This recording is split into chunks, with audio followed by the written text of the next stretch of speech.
voy a compartir con ustedes la palabra del Señor y espero que el Señor pueda darles algún consuelo, ¿no? Algún consuelo, algún ánimo en su palabra. Así que vamos a abrir ahí el libro de Judas, la carta de Judas, y vamos a estar leyendo ahí el versículo 17 al 25.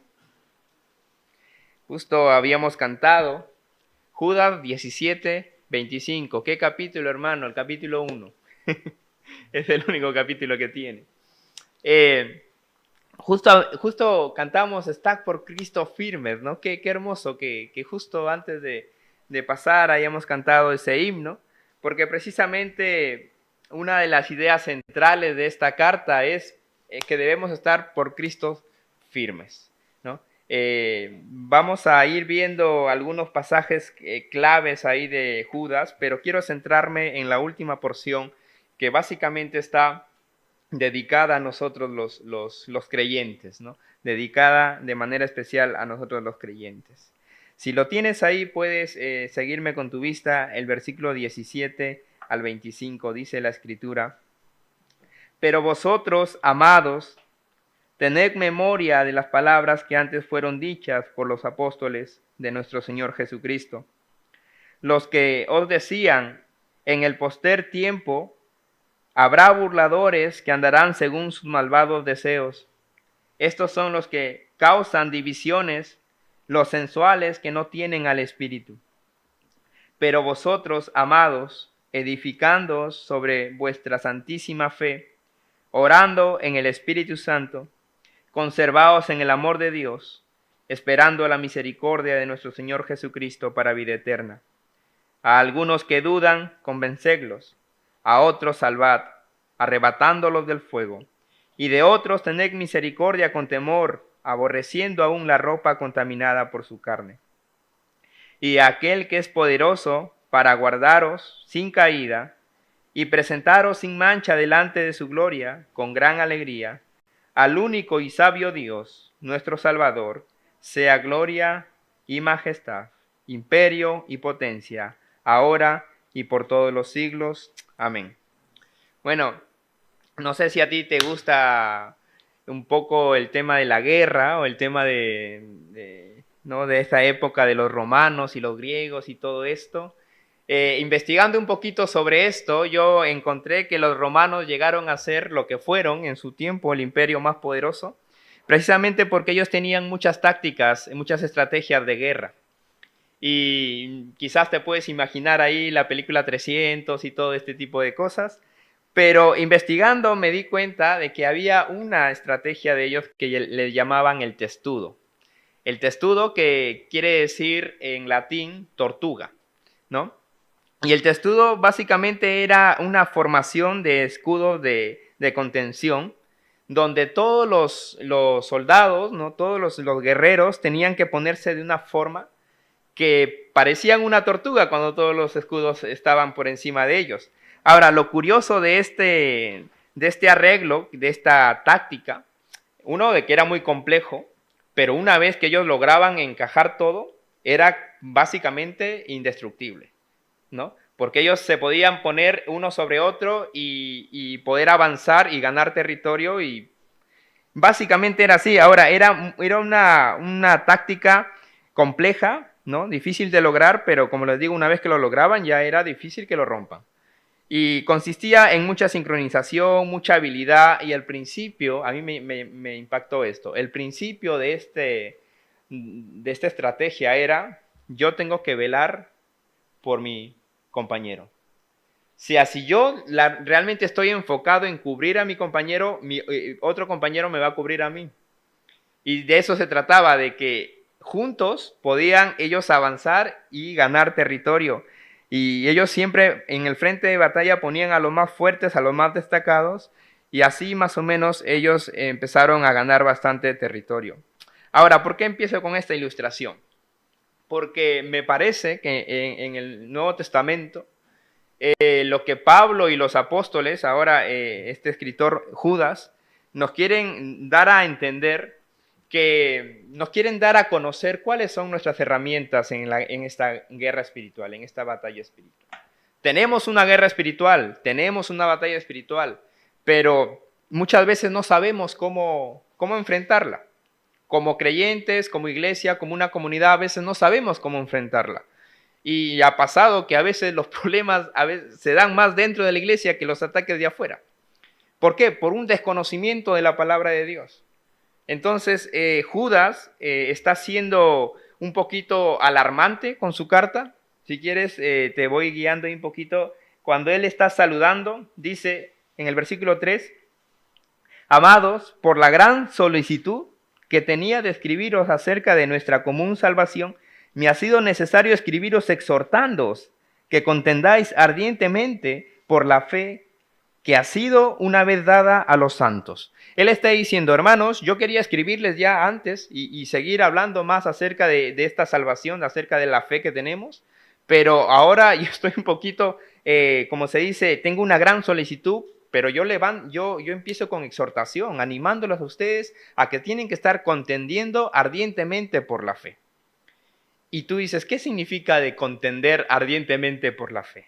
Bueno, en el original la idea es de una persona que está agonizando por una causa, entregándose por una causa, defender algo con su vida.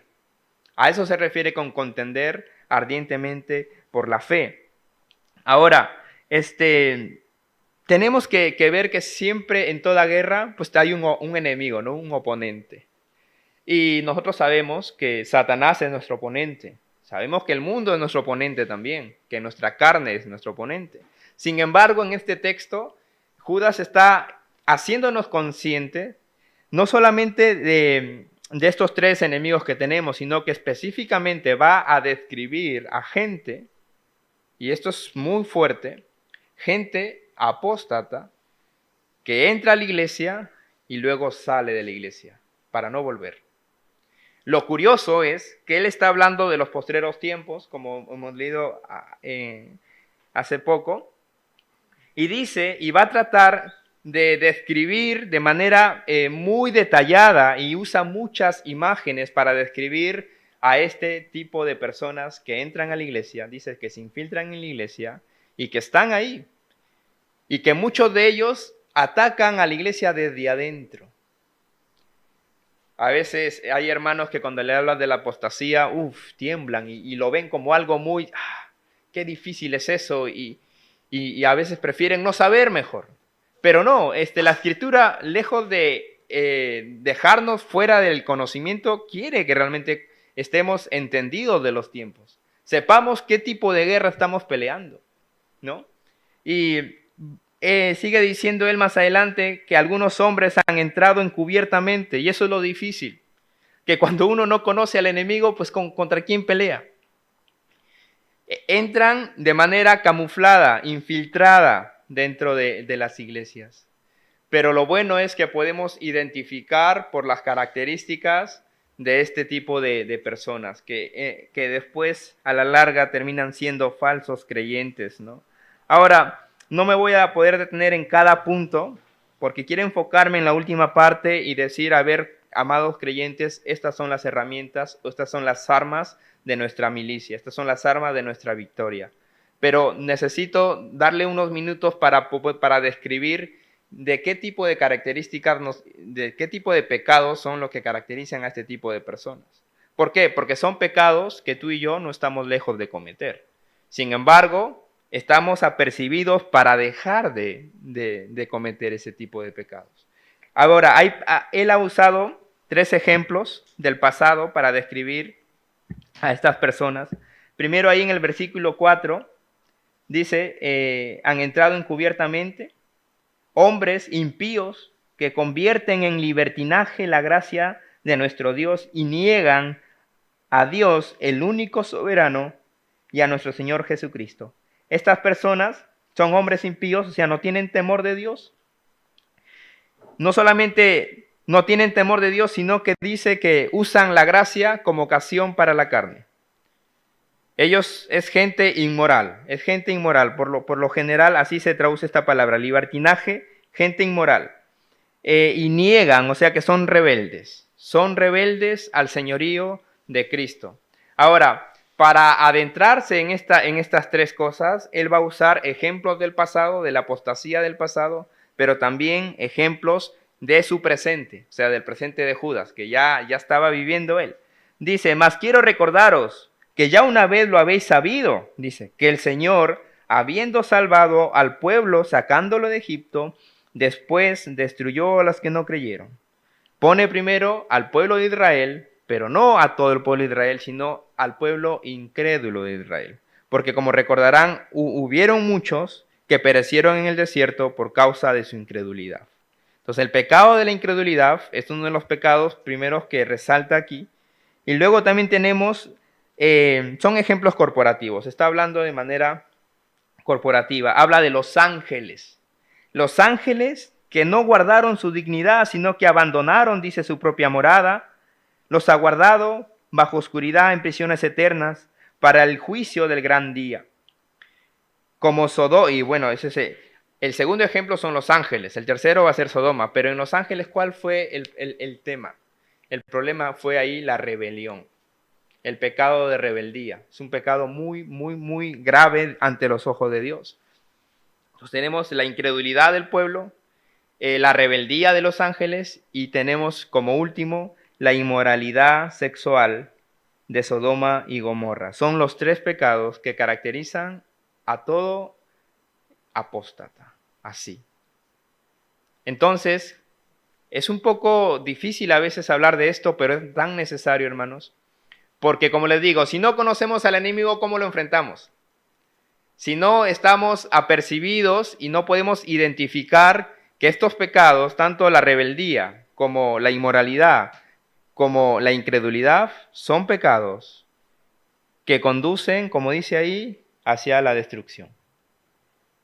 Y no estamos a veces nosotros exentos de poder caer en algún momento en estos pecados. Por eso es que él despierta con una exhortación alarmante, como que emergente, ¿no? Oye, tienen que estar contendiendo ardientemente por la fe. Eso ya ha pasado. Tienen que tener cuidado. Ahora, luego dice, no obstante, de la misma manera, también, versículo 8, estos soñadores mancillan la carne, que también es una palabra para hablar de la inmoralidad sexual.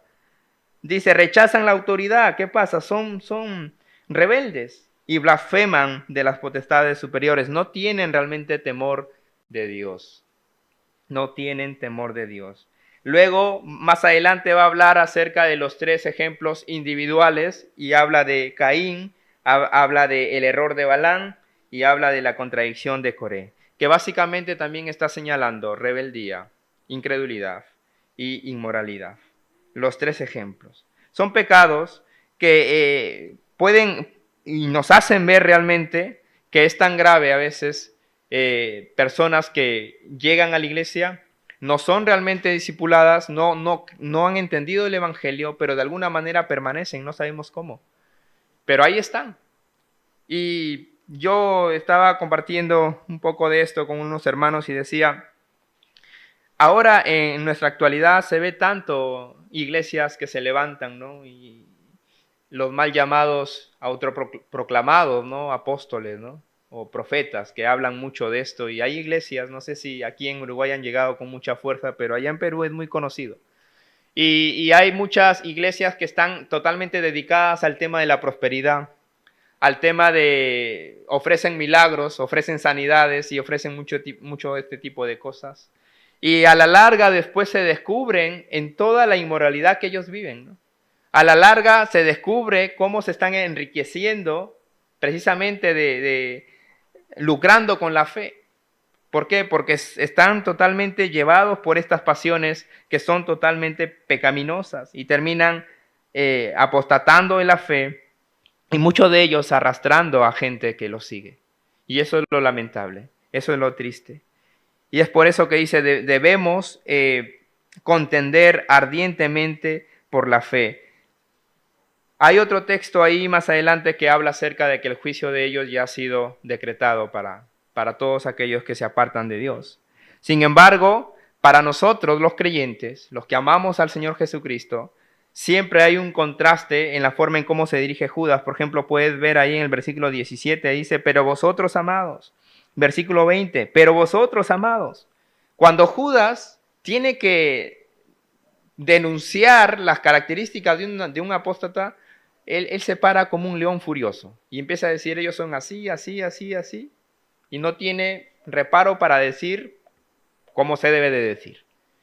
Pero cuando se dirige a los creyentes les habla como un pastor. Pero ustedes, amados, empieza a hablar como un pastor amoroso y empieza a decirles qué realmente es lo que debemos hacer. Y es ahí donde yo me quiero adentrar en esta tarde.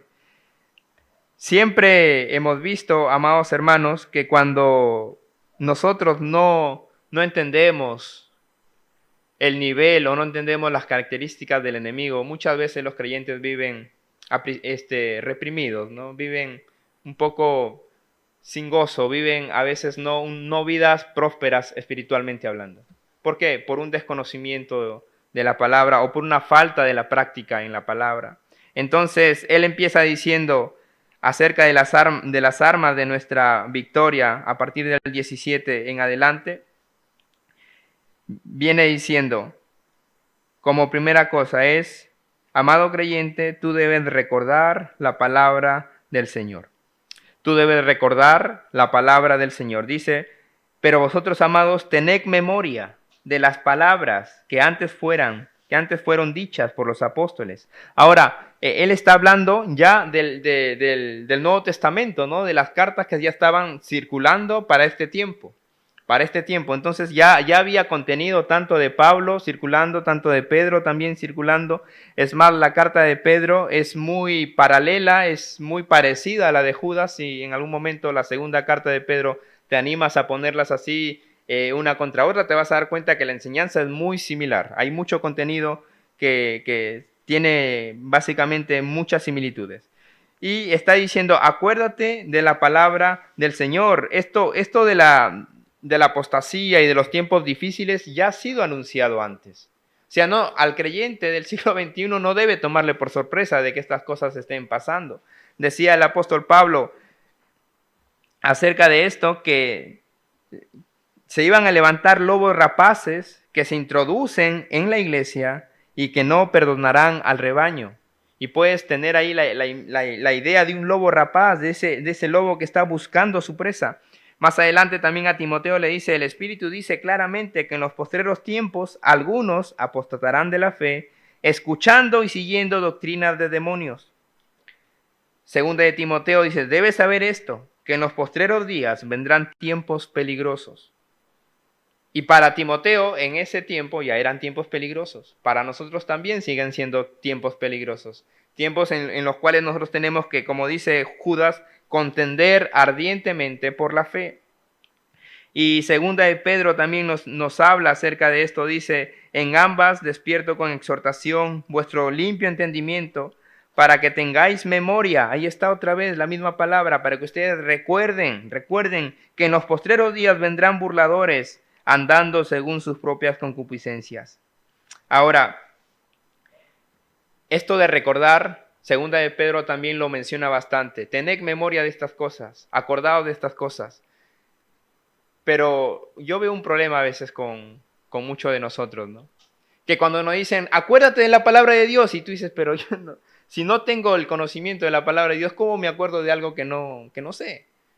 Por eso es tan necesario que empecemos por ahí, empecemos por la palabra, por un conocimiento de la palabra. Dice que esta fe, y cuando dice que la fe nos ha sido dada una vez a los santos, y está hablando no solamente de la fe salvífica que nos lleva a Cristo y que nos hace poner la fe, la confianza en Cristo para nuestra salvación, sino aquí la palabra está hablando de todo el cuerpo de doctrina, todas las enseñanzas que tenemos desde Génesis hasta Apocalipsis.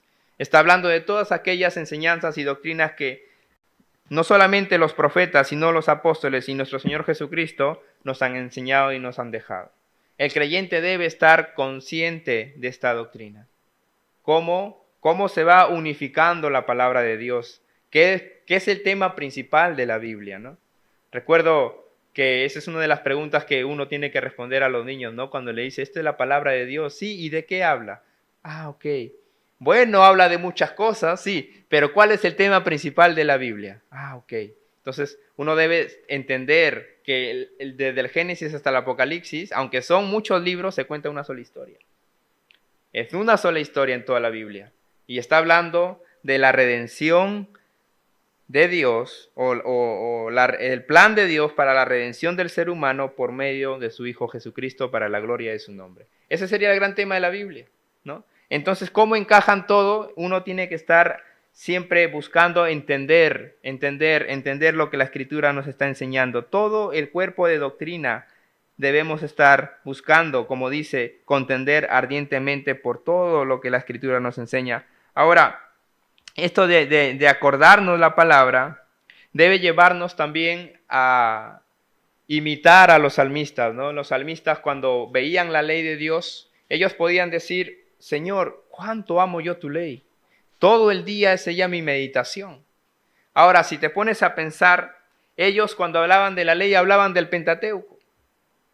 Y cuando tú vas al Pentateuco probablemente no encuentres muchos motivos para decir: oh, cuán dulce es tu palabra a mi boca, como la miel, dicen, ¿no? Más que la miel a mi boca. Ahora, yo le hice una pregunta una vez a mi maestro acerca de esto. Un maestro de Pentateuco, le dije: ¿cómo es que los salmistas y David y estos salmistas podían deleitarse tanto en la palabra de Dios? Si solamente tenían el Pentateuco, ya bueno, Génesis quizás por ahí es más emocionante, ¿no? Éxodo también muy emocionante, pero a partir de Levítico, como que cómo ellos encontraban placer en libros así.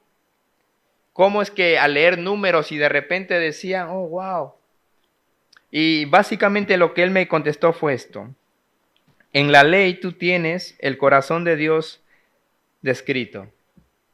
Cuando tú empiezas a mirar no solamente la letra de la narración, de la historia narrativa, sino tú ves cada acción de Dios y vas identificando los atributos de Dios detrás de cada acción.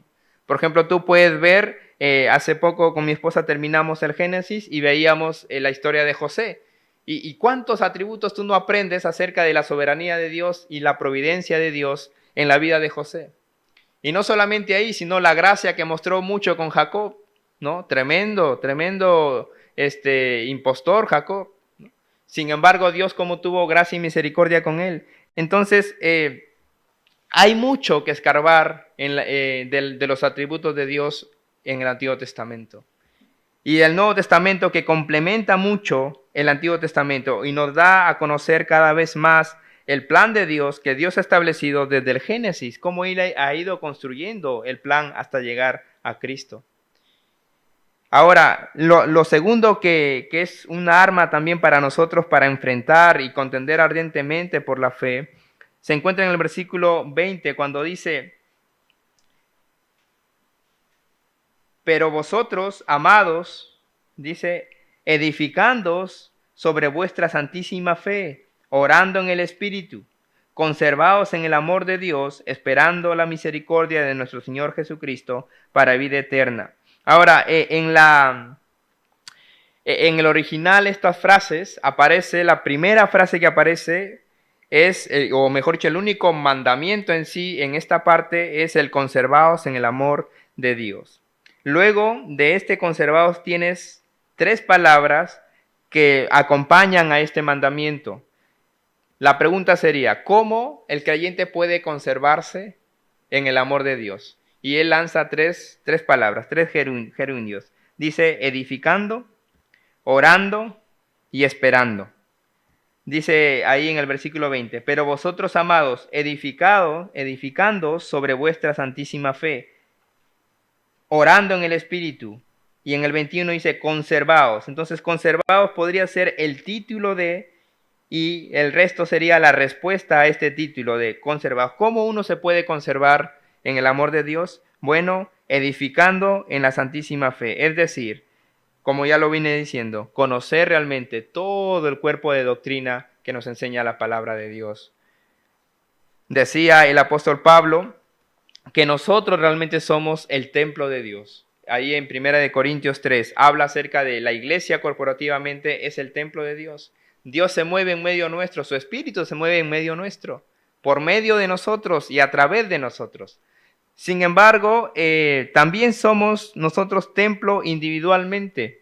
Primera de Corintios 6:19 habla de que nuestro cuerpo es templo del Espíritu Santo. O sea, no solamente nosotros somos el templo, sino que uno mismo es templo de Dios. ¿Por qué? Porque el Espíritu de Dios mora en nosotros. ¿Qué más? Entonces, edificando, cuando uno busca la edificación de uno, también está pensando en la edificación de los demás. No se trata de yo crezco solito por mi lado y ya mis hermanos no me importan. Así no funciona. Por eso es que yo les hablaba de esta estrategia militar que consistía en ver y proteger a tu compañero para que tú también seas protegido. En preocuparte por la edificación de tu hermano porque tú también vas a ser edificado. De eso se trata. Edificando en vuestra santísima fe. Más adelante dice orando, orando. Versículo 20, orando en el Espíritu, dice. ¿Cómo es eso, hermano, de orar en el Espíritu? Uno dice, tengo que buscar esas experiencias místicas de oración y de repente estoy levitando en mi cuarto y eso es una oración en el Espíritu. No, la oración en el Espíritu es orar conforme al orden de prioridades que Dios ha establecido en su palabra. Orando en el orden de las prioridades. El Padre Nuestro nos deja un orden de prioridades para orar. Ahora, y en esa oración sí están incluidas nuestras peticiones, nuestras necesidades, el pan de cada día dándolo hoy. Sí están incluidas. También el perdonarnos unos a otros, eso también está incluido, pero hay prioridades. Y lo primero que es adorar a Dios y pedirle que su reino venga. Que venga su reino, que se haga su voluntad aquí en la tierra, así también como en el cielo.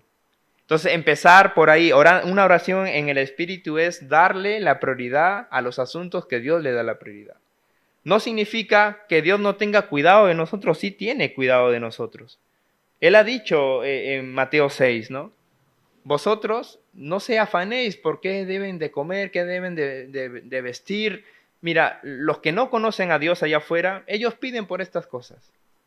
Pero vuestro Padre Celestial sabe que tenéis necesidad de estas cosas, dice. Mas ustedes deben buscar primero el reino de Dios y su justicia, y todas esas cosas van a venir por añadidura. Pero ¿saben cuál es el problema con este versículo? Es que a veces no lo creemos, hermano. Y eso es lo difícil. Nos cuesta creer porque nosotros pensamos que depende de nosotros y si no nos esforzamos al 100 no vamos a tener. Y nos olvidamos que Él es soberano para controlar todas las cosas. Y si Él quiere nos da y si quiere no nos da. Y debemos estar totalmente satisfechos en Él. Y es difícil muchas veces porque nuestros deseos van en contra a veces del deseo del Espíritu. Pero por eso dice, orando en el Espíritu, dándole la prioridad a lo que realmente Dios le da la prioridad y también haciéndole presente nuestras necesidades. Dios es nuestro Padre, realmente tiene cuidado de nosotros. Él es un Padre responsable y amoroso. De todas maneras, si Él ha dicho que así lo va a hacer, uno dice, yo como hijo suyo le creo y espero en Él. Él lo va a hacer. Orando en el Espíritu y esperando, y ahí viene la parte que a muchos nos cuesta. Esperando. ¿Quiénes les gusta esperar? Es difícil la espera, ¿no? Incluso hay una frase ahí que dice la espera desespera, ¿no? Sin embargo, acá Judas nos está diciendo, esperando la misericordia de nuestro Señor Jesucristo para vida eterna. Nuestra espera vale la pena, hermanos, porque estamos esperando la vida eterna, un reino pleno, un reino que va a ser por toda la eternidad, que no se va a acabar. O sea, nosotros estamos esperando algo que está por encima de cualquier pensamiento puramente humano. Estamos esperando el reino de Cristo. Y por ejemplo, en el texto paralelo en 2 de Pedro 3:12 dice, esperando y apresurándoos para la venida del Señor. Nosotros esperamos según sus promesas y estando en espera de estas cosas, procuramos con diligencia ser sin mancha e irreprensibles. Este texto tiene mucho la palabra de esperando, espero, esperando. Dice, literalmente en el original habla así, espero, esperando.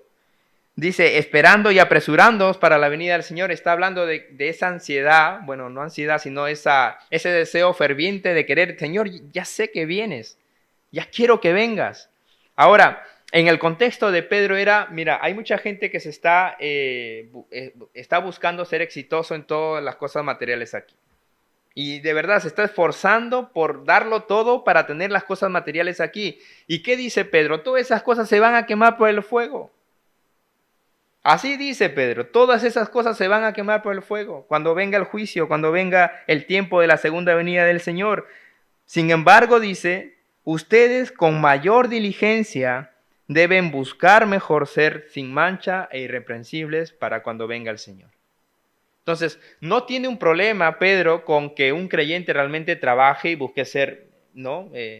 Exitoso en su trabajo, próspero, todas esas cosas están bien, pero si eso le quita el primer lugar al orden de las prioridades que Dios ha puesto, ahí está el problema. Ese es el problema. No, primero es confiar de que Dios ha establecido un plan y yo me añado a ese plan de Dios. No es que Dios se añade a mis planes. No, yo me añado al plan de Dios y le creo en su plan que Él ha diseñado para sus hijos, porque todo tiene que ver con la redención de todos aquellos que han puesto su fe en Jesucristo y todo se trata de la gloria de Dios. Entonces, cuando yo estoy más sincronizado y sintonizado con el deseo de Dios es cuando más nosotros nos encontramos satisfechos y plenos en Dios. Y muchas veces eso va a tener que ser, y lo digo por experiencia, renunciar a muchos deseos y sueños que uno tenía, ¿no? que están enfocados en uno mismo. Siempre es mejor los planes de Dios. Los planes de Dios son los que, dice, las promesas de Dios son sí en el Señor. Realmente son un éxito asegurado. Entonces, esperando la misericordia de Dios para la vida eterna. ¿Cómo nos conservamos en el amor de Dios? Eso es un arma, una estrategia para la vida cristiana, para una victoria de creyente. Conservados en el amor de Dios. Uno, edificando realmente, alimentando tu fe, orando en el Espíritu y esperando. Amado hermano, realmente nosotros hemos sido llamados para un reino superior al que normalmente conocemos. Estamos llamados a cosas más grandes, celestiales, eternas, donde dijo nuestro Señor Jesucristo, donde la polilla y el orín no van a corromper. Son cosas que marcan que están para la eternidad. Y como último punto, hermanos, vive el Evangelio. Ese es un arma letal contra todo enemigo de la fe. Vive realmente el Evangelio. Cuando tú estás viviendo el Evangelio, nada nos puede hacer frente. Ningún tipo de herejía, ningún tipo de ideología errónea, ningún tipo de práctica pecaminosa puede combatir cuando uno vive una vida centrada realmente en el Evangelio. Mira cómo dice en el versículo 24, ¿cómo es esto de vivir una vida centrada en el Evangelio? A partir del versículo 24 dice, del 22 en adelante dice, algunos que dudan, convéncelos. Que quiere decir básicamente, ten compasión de los que están dudando acerca de la salvación y trata de persuadirlos con la verdad. Convéncelos de la verdad.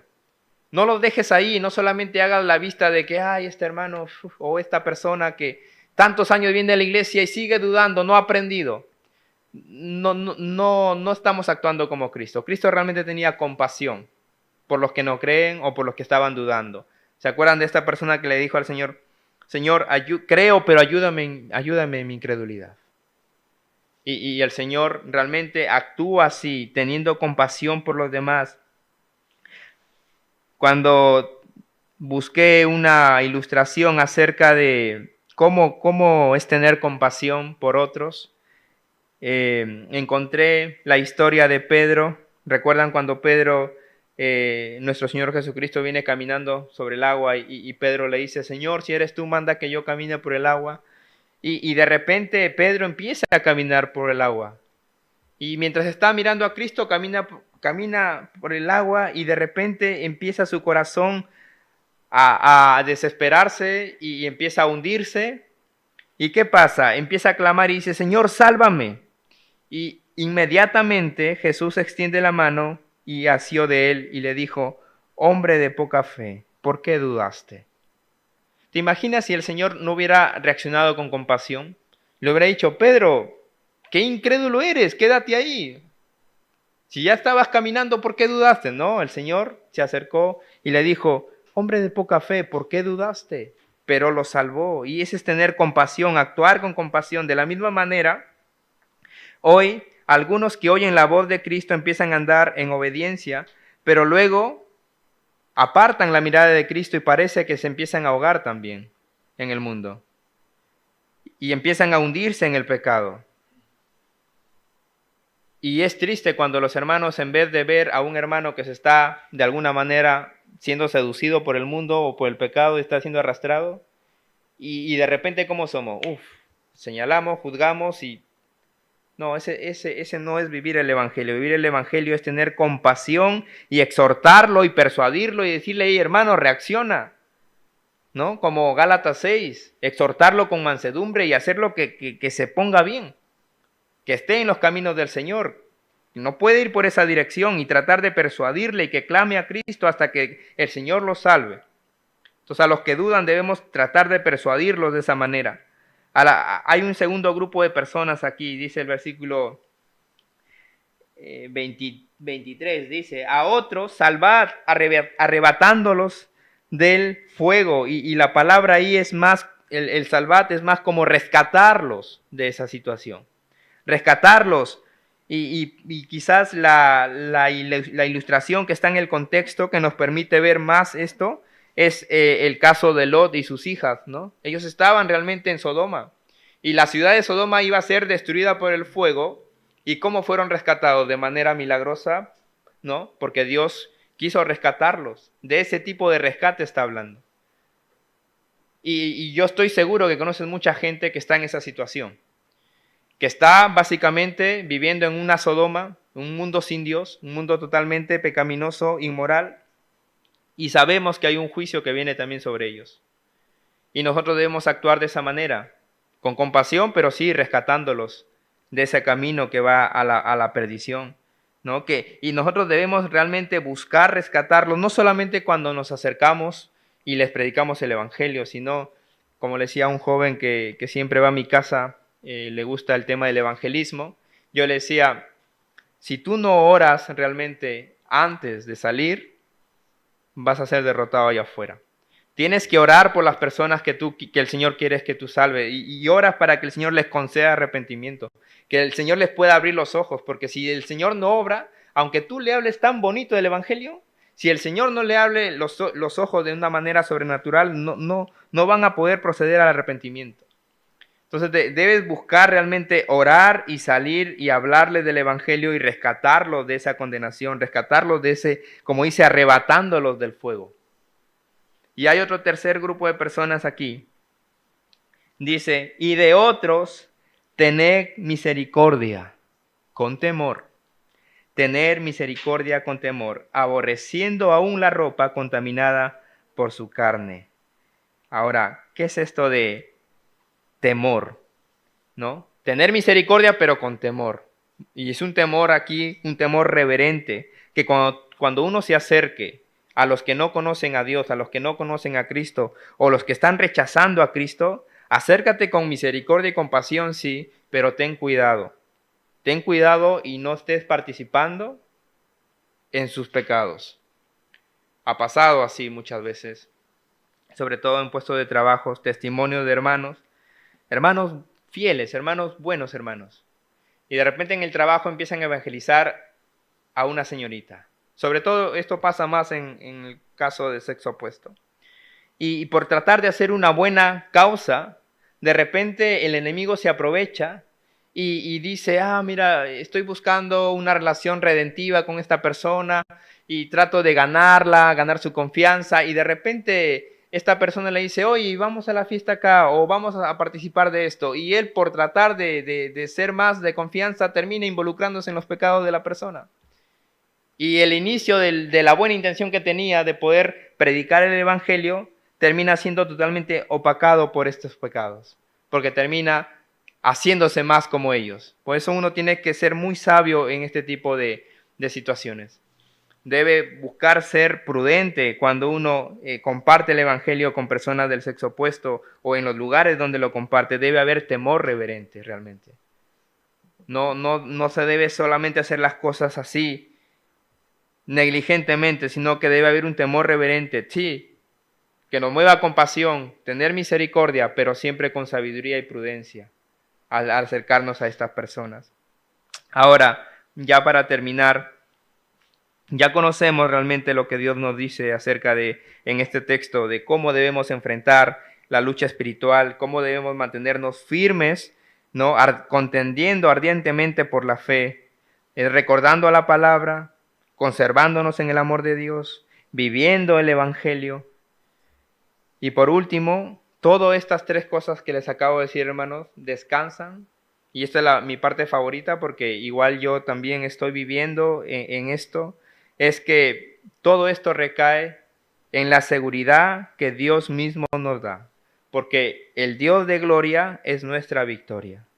El Dios de gloria es nuestra victoria. Mira cómo lo expresa Judas en el versículo 24 en adelante. Y aquel que es poderoso para guardaros sin caída, dice.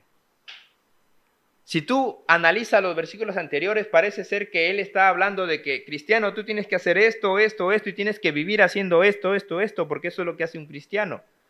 Recordando la palabra, conservándose en amor y viviendo el evangelio. Sin embargo, luego dice, pero espera, no descansa en ti esas capacidades. No nace de ti ese poder. El poder viene y es sostenido por aquel que es poderoso para guardaros. Él es el poderoso que nos guarda. Ahora, esta palabra, guardaros sin caída, fíjense en el saludo, mira cómo dice. Judas, siervo de Jesucristo y hermano de Jacobo, a los llamados santificados en Dios Padre y guardados en Jesucristo. Judas empieza hablando de que los creyentes somos guardados en Jesucristo y luego nos dice en sus últimos dos versículos dice, y aquel que es poderoso para guardaros sin caída. Y no sé si aquí hay alguien que se llame Teresa, pero te quiero dejar con este nombre. La palabra para guardaros aquí es Terésate, de donde viene nuestra palabra, este nombre Teresa. Y es tan hermosa esta palabra porque dice que es alguien que está custodiando algo, que está protegiendo algo, cuidándolo con vehemencia. Eso quiere decir guardaros. Y el Evangelio nos enseña, hermanos, que cuando uno está en Cristo, es el mismo Señor Jesucristo quien nos guarda. Él es el que nos guarda. Él es el que está custodiando y nos está cuidando con vehemencia. O sea, eso quiere decir que estamos totalmente seguros en sus manos. En todo nuestro caminar estamos totalmente seguros en sus manos. Dice, Él es poderoso para guardarnos sin caída y presentaros sin mancha delante de su gloria con gran alegría. ¿Quién es el que nos presenta delante de su gloria? Nuestro Señor Jesucristo. Porque tú y yo, por el Evangelio, estamos revestidos de Jesucristo. Y dice que Él nos presenta delante de su gloria, pero no solamente eso. Dice que Él nos presenta con alegría. Ese es el gozo que el Señor dice, ¿no? Isaías, que Él, puesto el gozo delante de Él, sufrió la cruz por ti y por mí. Y el día que nos presente al Padre, nos va a presentar con gran gozo y alegría, porque es como, mira, Padre, todo lo que me has dado. ¿Recuerdan los salmos cuando dice, nos dio por herencia a las naciones, todos los creyentes van a venir y se van a postrar para Él? Y será el Señor glorioso de poder ver una cantidad de seres humanos, como dice Juan, de toda lengua, toda nación, adorar al único Dios verdadero. Y tú dices, yo realmente contados ahí, yo no conozco tu vida, no conozco tus pecados pasados, pero estoy seguro que estás totalmente consciente que tú no mereces esto. Pero Él nos lo da por gracia. Él se encarga, dice, de presentaros sin mancha delante de la gloria suya con gran alegría, y por eso termina alabando y exaltando el nombre de Dios. Y eso es lo que me gustaría con lo que nos vayamos esta tarde. Que terminemos con esa doxología de Judas que dice, al único y sabio Dios, nuestro Salvador, sea la gloria y majestad, imperio, potencia, ahora y por todos los siglos. Amén. ¿Quieres saber por qué vamos a adorar a Dios por todos los siglos? Precisamente porque Él es el único que ha tenido, el único poderoso que ha podido guardarnos sin mancha y sin caída en esta vida. No importa qué situación estemos viviendo. Acabo de ver el libro de Daniel y veíamos la soberanía de Dios en todas las cosas, en todo el obrar. Y créanme, hermanos, no hay un Dios como nuestro Dios. Él es soberano, nos ama, se ha entregado por nosotros hasta lo sumo. Y el texto que el hermano, el pastor Ovidio leyó, no hay nada que nos va a separar del amor de Cristo. Él lo ha hecho de una vez y para siempre. Hizo justos, santificó a sus santificados, que somos los creyentes. Él una vez y para siempre, con una sola ofrenda, fue suficiente. La ofrenda de su propio Hijo. Así que hay seguridad en nosotros, sí, pero esta salvación nos demanda estar siempre alertas, estar siempre en frente de batalla, estar siempre contendiendo por la fe, porque Él se lo merece.